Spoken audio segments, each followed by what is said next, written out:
Jai Jinendra, tout le monde. Ici Marie-Hélène Goris. Je vous souhaite la bienvenue à ce premier cours de notre série sur le Jainisme, développé par l'Université de Gand en collaboration avec la communauté Jain d'Anvers et sponsorisé par Gemini Corp en hommage à Acharya Mahaprajna. Ce premier cours est une introduction générale aux principaux concepts du Jainisme, suivi d'une réflexion sur l'identité des Jains aujourd'hui. Tout d'abord, le Jainisme est l'une des principales traditions philosophico-religieuses de l'Inde, ou plus précisément de l'Asie du Sud, car les pays limitrophes de l'Inde participent également au développement de ce que l'on appelle un peu rapidement la culture indienne. Le Jainisme a de nombreuses affinités avec l'hindouisme et avec le bouddhisme. Il est étonnant qu'il soit en Europe considérablement moins connu que ces derniers. Le Jainisme est l'une des plus anciennes traditions religieuses du monde et a une identité forte depuis l'enseignement de Mahavira, au 5e siècle avant l'ère commune. Mahavira n'est pas le fondateur du Jainisme, il est le dernier guide spirituel à avoir fait renaître la foi Jain. Mahavira est une figure centrale du Jainisme, comme le Bouddha pour le bouddhisme. Ici, gardons bien à l'esprit que dans ces deux traditions, il n'y a aucun Dieu qui serait un créateur du monde ou un juge de nos actes, mais un être humain qui a réalisé l'éveil spirituel, qui s'est libéré. Dans le Jainisme, l'enseignement religieux vise d'abord à promouvoir un type de comportement, envisagé comme une méthode permettant de modifier concrètement une situation insatisfaisante, non pas en modifiant notre environnement, mais en se modifiant soi-même. Les individus sont plus précisément destinés à progresser dans une voie spirituelle. Progresser en combattant leurs passions, notamment à l'aide de pratiques ascétiques de renoncement. Une particularité du Jainisme est d'associer essentiellement ces pratiques de libération et de renoncement avec l'impératif de non-violence, appelé ahimsa en sanskrit. Par ailleurs, petite remarque, dans ce cours je donne les équivalents sanscrits des expressions françaises, parce que le sanskrit devient la lingua franca en Asie du Sud au tournant de l'ère commune. Mais il est important de rappeler que le sanskrit est loin d'être la seule langue du Jainisme, dont les textes sont composés en Ardha Magadhi, en Jai Maharashtri, en Shorashini, en Apabhramsha, en Brajbhasha, en Kannada, en Tamoul, en Gujarati ou en Hindi, pour ne citer que les langues principales. Donc, l'insistance Jain sur la non-violence, ahimsa, a beaucoup influencé non seulement la culture sud-asiatique, où cette non-violence a eu un impact considérable, par exemple sur la large diffusion du végétarisme, ou sur le mouvement non-violent de Gandhi, mais également les mouvements pacifiques dans le monde entier. Voyons comment cela fonctionne en détail. Au cœur du Jainisme se trouve la croyance selon laquelle chaque être vivant est l'incarnation d'une âme. Une âme qui est connaissance, perception, béatitude et énergie illimitée. Nous devons donc être conscients de la présence d'autres âmes, d'autres jivas, dans les êtres vivants qui nous entourent. Et nous devons agir de manière non préjudiciable à leur égard. Cette non-violence est un vœu central. Ce vœu implique d'être conscient de la présence d'une âme sacrée dans chaque être vivant, même le plus petit, comme les insectes. En outre, nous devons être conscients de la présence d'une âme en nous. En effet, chaque être humain peut purifier son âme jusqu'à ce qu'elle devienne cette connaissance, perception, félicité et énergie illimitée. Concrètement, pour réaliser notre vraie nature, pour se libérer, nous pouvons suivre des pratiques que je propose de classifier en 4 catégories. Les pratiques directement centrées sur la non-violence, telles que le fait de ne pas manger de viande ni aucun produit dérivé d'animaux, ne pas boire d'eau non filtrée car elle peut contenir des formes de vie microscopiques, marcher avec une extrême prudence afin d'éviter de tuer les êtres vivants dans la terre. Pour la communauté monastique, les moyens de transport autres que la marche sont interdits. Ensuite, les pratiques d'abstinence, comme l'absence de nourriture pendant une période donnée, le jeûne, ou pour la communauté monastique, l'absence de rapports sexuels. Il y a également une insistance sur la non-possession, qui va jusqu'à la non-possession de vêtements, avec la nudité des moines Digambara, comme nous le verrons dans le cours 3. À côté des pratiques centrées sur la non-violence et sur l'abstinence, nous avons les pratiques pour exercer la maîtrise de soi, comme la méditation ou la mortification de la chair. Et enfin, les pratiques de pénitence pour se racheter d'un écart de comportement, et qui consistent aujourd'hui principalement en jeûne et en récitation de prières. On ne peut que constater le caractère strict de ces normes d'action. Maintenant, il faut nuancer. Il y a beaucoup de diversité dans le jainisme, à travers les âges et également au sein des différentes communautés. En outre, il existe une différence importante entre le comportement d'un moine ou d'une nonne et celui d'un laïc vivant en société et ayant une famille. Nous allons explorer tout cela plus tard, notamment dans le cours 8. Mais déjà, ces normes d'action semblent promouvoir une conscience écologique en harmonie à de nombreux niveaux avec les considérations contemporaines sur la préservation de l'environnement. L'un des objectifs de ce cours est de voir comment ces conceptions peuvent nous donner de nouvelles perspectives dans les débats mondiaux sur le changement climatique, à partir desquels nous pourrions repenser ce qui doit être préservé dans le monde et développer de nouvelles méthodes pour y parvenir. Mais d'abord, essayons de comprendre l'origine de ce type de disposition. Le jainisme est apparu à peu près à la même période que le bouddhisme, à une époque où il y avait de grandes transformations sociales en Inde. Une grande partie du pouvoir était entre les mains des brahmanes, la classe des prêtres, car ils formaient la seule classe suffisamment pure pour mener les rituels décrits dans leur littérature sacrée, les Védas. Ces rituels étaient régulièrement centrés autour d'un sacrifice. C'est dans ce contexte que de nouvelles idéologies sont apparues et que des traditions ascétiques se sont développées, en partie sous la forme de réaction contre le ritualisme présent dans le corpus védique et contre la violence du sacrifice. L'ancien enseignement est alors réinterprété de manière symbolique. Ces réactions se sont en fait également développées au sein même de la tradition brahmanique. Au cours de cette période de transition, deux grandes conceptions pan-indiennes ont émergé, de l'idée que la pratique correcte du sacrifice, en plus d'assurer des résultats bénéfiques dans cette vie, pouvait également assurer des résultats bénéfiques dans l'au-delà. Tout d'abord, une conception de la vie humaine comme un long cercle de renaissance, avec des au-delà en grand nombre. Ensuite, la croyance en l'efficacité non seulement de l'acte sacrificiel, mais de tous les actes. Ces croyances ont fourni les bases de la célèbre théorie du karma. En sanskrit, karman signifie acte. Vous avez tous entendu parler de la théorie du karma.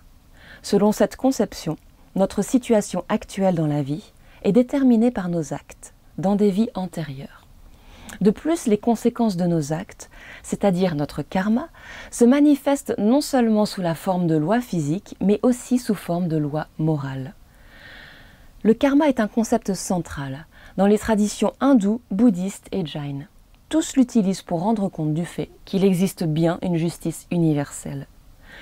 Même si de mauvaises choses arrivent parfois aux personnes soucieuses de bien agir, alors que de bonnes choses peuvent arriver à ceux qui ne s'en soucient pas. Seulement, cette justice universelle s'étend sur une période qui dépasse ce qu'un être humain est capable de saisir.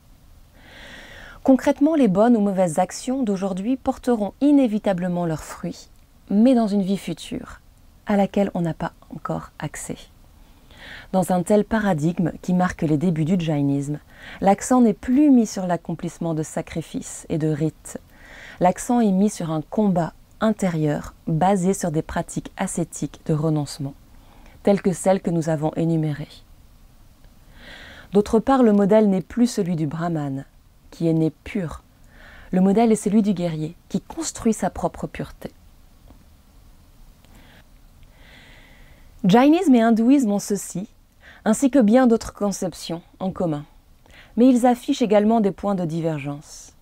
Notamment, les Jains considèrent les Védas comme un important recueil de sagesse humaine. Mais ils rejettent leur autorité sacrée. Ils ont leur propre littérature canonique, que nous allons étudier au cours 4.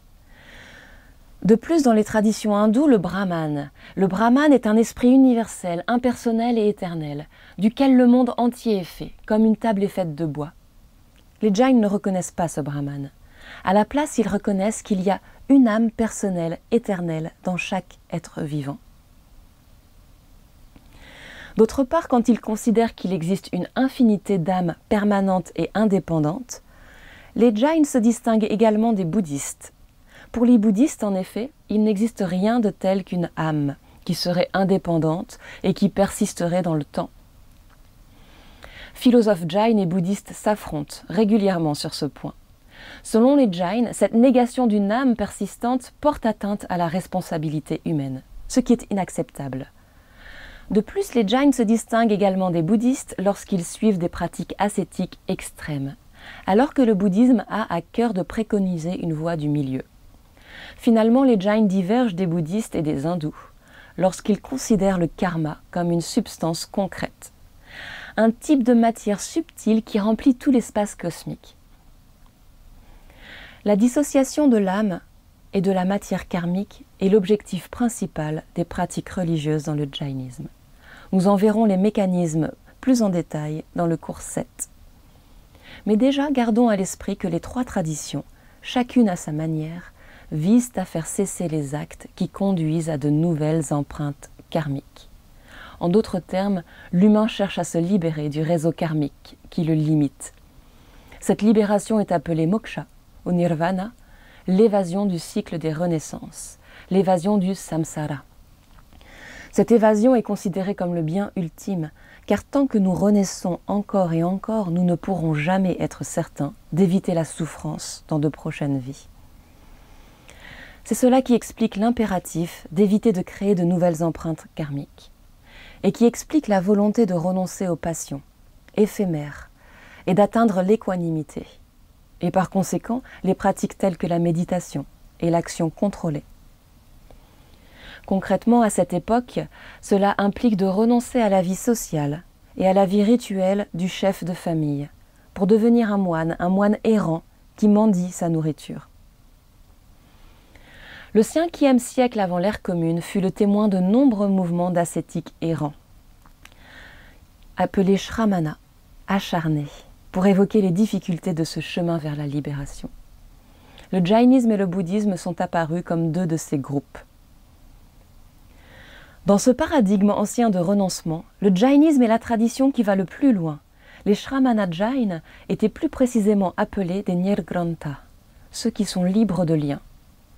Quant au nom actuel jainisme, il dérive de la racine sanscrite ji, conquérir, car les plus illustres de ces rares individus ayant gagné le combat intérieur contre leur passion sont appelés des jina, les conquérants de leur propre passion. En d'autres termes, les jains adorent les êtres qui ont de facto atteint l'état de connaissance, de perception, de félicité et d'énergie absolue qui existe en principe en chacun de nous.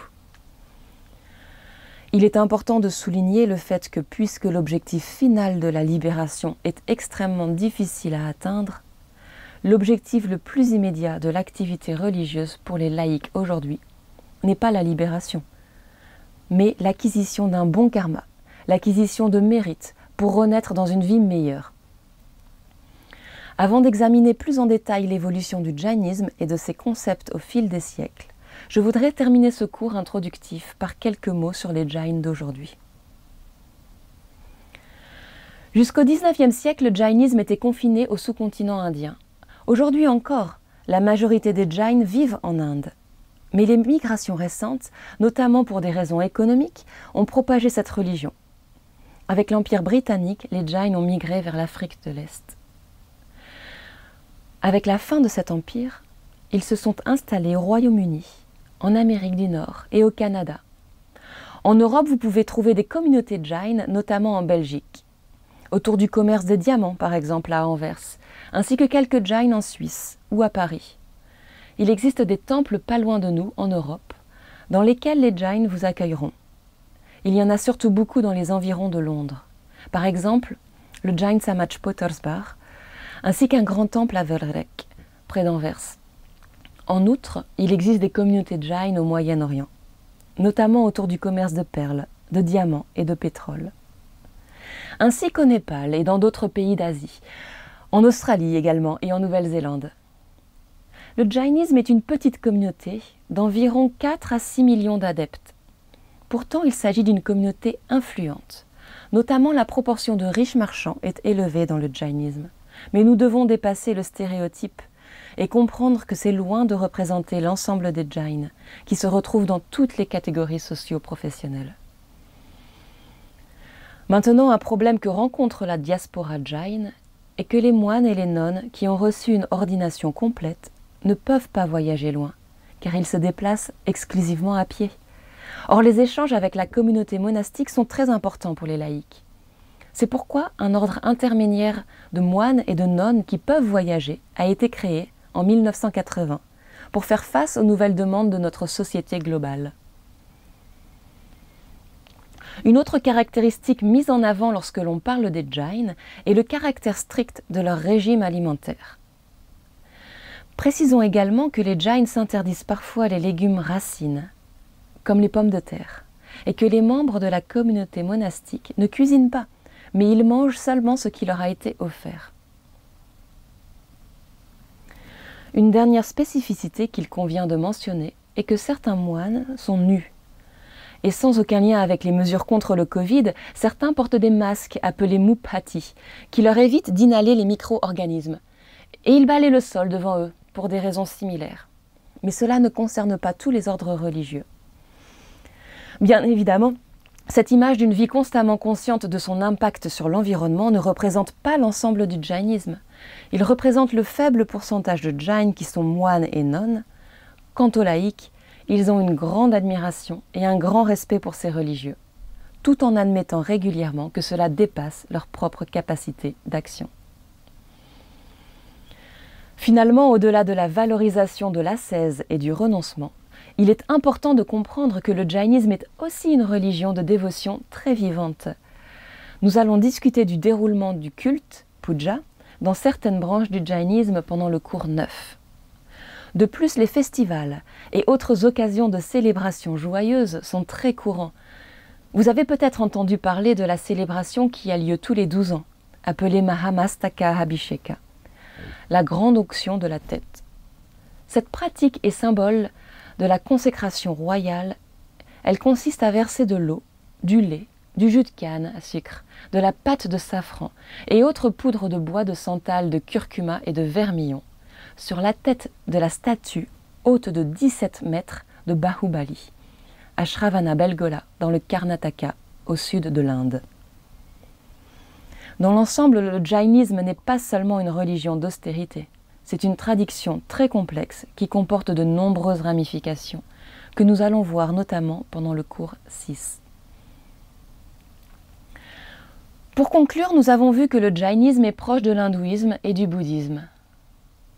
Le jainisme est apparu comme un mouvement ascétique vers le 5e siècle avant l'ère commune, dont l'objectif est d'éviter l'association de l'âme avec la matière karmique. Nous avons également vu que la non-violence, ahimsa, est un concept central de cette tradition. Que la communauté monastique suit des pratiques ascétiques rigoureuses en vue de sa libération du cycle des renaissances, alors que la communauté laïque suit des pratiques régulièrement moins strictes et que le jainisme est également une tradition de dévotion très vivante. Dans le deuxième cours, je discuterai plus en détail de l'émergence du jainisme autour de la figure de Mahavira, dans une société alors marquée par le développement des mouvements ascétiques. Et pour l'heure, Jai Jinendra à tous.